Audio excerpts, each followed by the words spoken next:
नमस्कार, मी स्मितल मिलिंद चव्हाण सेलिब्रिटी प्रमोटर्समध्ये आपल्या सगळ्यांचं स्वागत करते.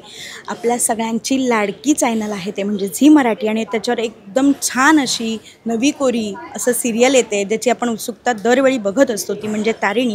आणि आपल्यासोबत हे छान दोन कलाकार अशी क्यूट जोडी दिसते आहे. बरं, ही आपली तारिणी आहे. जो हा क्यूट चेहरा आहे त्याच्या मागे एकदम रणरागिणी अवतार आपल्याला बघायला मिळणार आहे. तर काय सांगशील, कितपत एक्साइटमेंट आहे किंवा हे नव्याने आम्ही तुला बघणार आहोत, तर तुला कसं वाटतंय? मस्त खूपच मस्त. खूप गोष्टी आहेत ज्या पहिल्यांदा घडतात. एक तर झी मराठी बरोबरचं असोसिएशन, शर्मिष्ठाताई बरोबरचं असोसिएशन, सगळे आर्टिस्ट नवीन आहेत. सगळे आर्टिस्ट नवीन आहेत. पहिल्यांदा प्रमोशनल सॉन्ग आम्ही दोघांनी शूट केलेलं आहे. सो ते खूपच एक्साइटिंग आहे. हे पोस्टर हे काय म्हणतात, एक ड्रीम कम ट्रू मुवमेंट आहे माझ्यासाठी.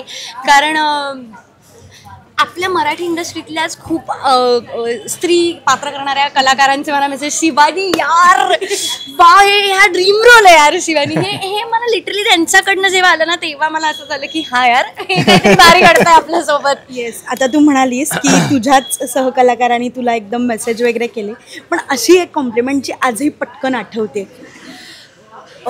प्रोमो झाल्या युजली काय होतं, मालिका जेव्हा चालू होते आणि त्या काही एपिसोड्स नंतर लोक तुम्हाला, आणि ती मालिका आवडत असेल प्रेक्षकांना, तर तुमच्या कॅरेक्टरच्या नावाने तुम्हाला हाक मारतात आणि मग तुम्हाला तीच आयडेंटिटी मिळते.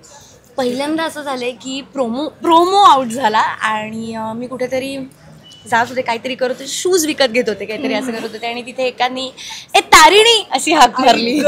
सो आय थिंक ती पोचपावती होती. ती खूपच भारी मुवमेंट होती माझ्यासाठी. आणि घरच्यांना पण जेव्हा नवीन प्रेक्षक भेटतात किंवा ओळखीचे लोक भेटतात जसं की तारिणी करते ना, ती आता तारिणी करते ना. सो हे माझ्यापेक्षा ते जास्त एक्सायटेड आहे. ती एक पावतीच आहे. आता सगळेजण तुला तारिणी याच नावाने ओळखतात, पण आम्हाला तुझ्या पात्राचं नाव काय आहे हे ऐकायला नक्कीच तुझ्याकडून. माझ्या पात्राचंच नाव तारिणी आहे.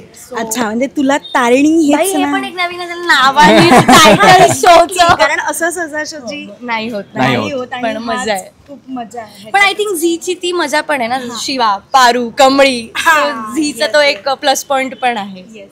तर तुला कितपत मजा येते म्हणजे हिच्यावर काम करताना? कारण आम्ही बघितले क्यूट जोडी होणार आहे आणि हिट होणार आहे, यात काही वाद नाही आहे. कारण आम्ही आता बघितलं सॉन्ग वगैरे सुद्धा कमाल. कितपत तू पण एक्सायटेड होतास किंवा ते गन शूट वगैरे अगदी कसं काय एन्जॉय केलंस हे सगळं? सो मला शिवानी बरोबर काम करताना खूप मजा आली. कारण नाही, खरंच को आर्टिस्ट बरोबर आपण जेवढं कम्फर्टेबल असू ना तेवढा तो सीन खुलतो. आणि आम्ही सुरुवाती 1-2 दिवस फक्त, आणि नंतर आम्ही छान कम्फर्टेबल झालो आणि आम्ही छान सीन, खरं सांगतोय, आम्ही खूप कम्फर्टेबल झालो आणि आमची सीन छान होत आली. नंतर आम्ही आता एक टायटल सॉन्ग पण शूट केले, प्रोमो शूट. सो ते पण तुम्ही बघितलंच आहे की त्यामध्ये किती छान आमचा बॉन्ड दिसतोय ते. आणि एकंदरीत सीन करताना, ॲक्शन करताना, सेफ्टी वगैरे सगळं बघितलं जातं आणि खूप मजा येते करताना. आणि अगदी वेगळं कॉन्सेप्ट असल्यामुळे फॅमिली ड्रामा आहे, प्लस ॲक्शन सीन्स आहेत. आणि म्हणजे सिरियल मध्ये ऍक्शन आणि हे सगळं नाही का? हो, त्यामुळे. आणि स्पेशल म्हणजे चेरी ऑन द टॉप ती असते ना की आमची कॉप टीम स्पेशली, सो ती खूप मजेशीर आहे आमची कॉप टीम. ती तुम्हाला बघताना खूप मोठी आहे, खूप मोठी आहे. सो खूप त्याच्यामुळे गोष्टी वेगळ्या वेगळ्या घडतात ना. कॅरेक्टर्स जितके जास्त आहेत त्याचे तेवढे ट्रॅक्स ओपन होतात आणि तेवढ्या वेगवेगळ्या अँगलनी गोष्ट दाखवता येते. सो मला ते फार इंटरेस्टिंग वाटतं ह्या मालिकेबद्दल. सगळ्यामुळे सीन करायला मजा येते एकंदरीत आम्हाला. येस, नक्कीच. आता जे आम्ही सॉन्ग बघितलं त्याच्यात तू अगदी अशी पोलिसाच्या वर्दीत आहेस, तर ती वर्दी घातल्यावर असा एक म्हणजे ना काही दुसरं करायची गरज नाही लागत, ते ऑरा असा ॲटोमॅटिक येतो. तर तू जेव्हा ती चढवलीस वर्दी, तर त्यावेळी तुझ्या काय म्हणजे भावना होता, कसा अनुभव होता? पहिल्यांदा नाही चढवली आहे वर्दी मी माझ्या अंगावर. आय थिंक मॅनिफेस्ट केली होती मी ही गोष्ट की परत एकदा मिळायला पाहिजे यार वर्दी घालायला. आणि ह्या मालिकेच्या निमित्ताने ती पुन्हा संधी मिळाली. सो आय थिंक माझ्यासाठी ती इमोशनल मुवमेंट आहे. मी पहिल्यांदा वर्दी बघितल्यावरच मला असं झालेलं की, कारण तू आत्ताही होती. हो, म्हणजे मला असं झालेलं की यार राहिलं होतं काहीतरी देणं कदाचित, आणि ते आता पूर्ण होतं या मालिकेच्या निमित्तानं. सो आय थिंक ती खूप मोठी गोष्ट आहे. आणि तेव्हा माझा खऱ्या अर्थाने या गोष्टीवर विश्वास बसला की मॅनिफेस्टेशन वर्क करतं, खरंच वर्क करतं. नाही तर अदरवाईज मी एवढा विश्वास नव्हते ठेवत, पण तेव्हा ते वर्क झालं माझ्यासाठी खूपच. कारण तो वर्दीत तो ऑरा असतो आणि तो तुला अनुभवायला मिळणं. आणि आता सुद्धा तू दिसतेस आम्हाला दोन्ही रूपात. मुळात स्त्री ही अनेक रूपात असते. ती जनरली आपण सगळ्या बघत असतो आपल्या आजूबाजूला, ती सर्व गुणसंपन्न असं तिला देवाने वरदान दिलंच आहे.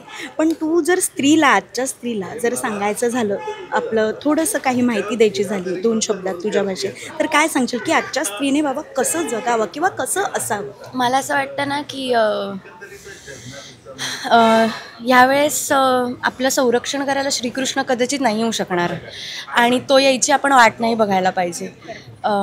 स्वतःचं संरक्षण करण्यासाठी सगळ्यात महत्त्वाचं आपल्या शरीरावर आणि आपल्या मनावर फोकस करायला हवा. आय थिंक ते आपण खूप धकाधकीच्या आयुष्यामुळे, वेगवेगळ्या रिस्पॉन्सिबिलिटीजमुळे आपलं खूप दुर्लक्ष होतं त्याच्याकडे. सो आय थिंक या मालिकेच्या निमित्तानं पुन्हा एकदा मला ती गोष्ट रिअलाईज झाली की आपण आपल्या शरीराला ना कन्सिडर नाही केलं पाहिजे कधीच.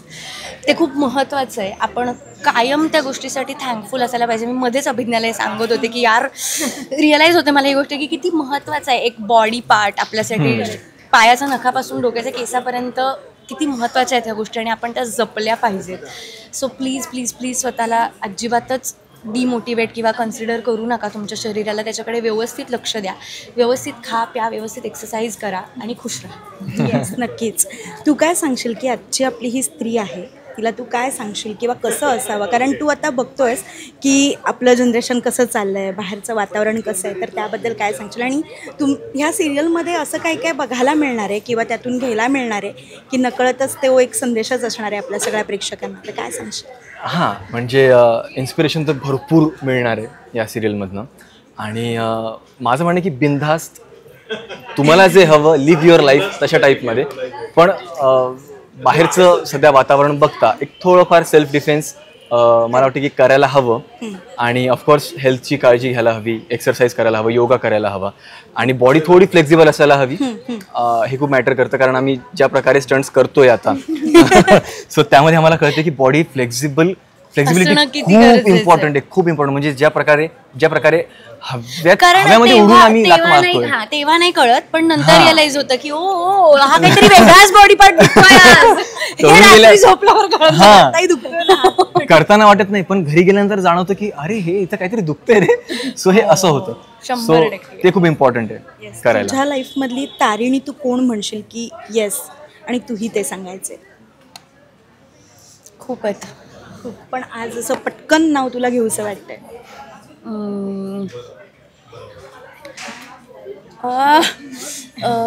माझ्या आयुष्यातली तारिणी अंबरची बहीण आहे, अंकिता.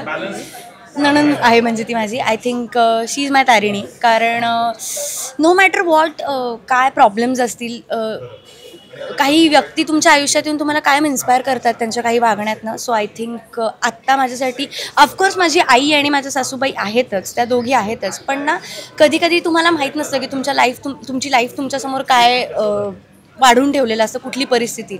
पण त्या परिस्थितीतनं सुद्धा आपण निभावून नेतो ना काही गोष्टी. ते मला अंकिताकडनं खूप शिकायला मिळतं. सो येस, अंकिता इज माय तारिणी. माझ्या आयुष्यात 3 तारिणी बरं, म्हणजे माझी आई आहे, माझे डॅड आहेत आणि माझा भाऊ. सो हे 3 माझे सपोर्ट सिस्टम, माझी तारिणी आणि सगळं काही म्हणजे त्याच आहेत. येस, आम्हाला हे बघताना सगळं भारी मजा येणार आहे, तो माहोलच भारी असणार आहे. पण जाता जाता आपल्या सगळ्या लाडक्या प्रेक्षकांना तुम्ही काय सांगून जा?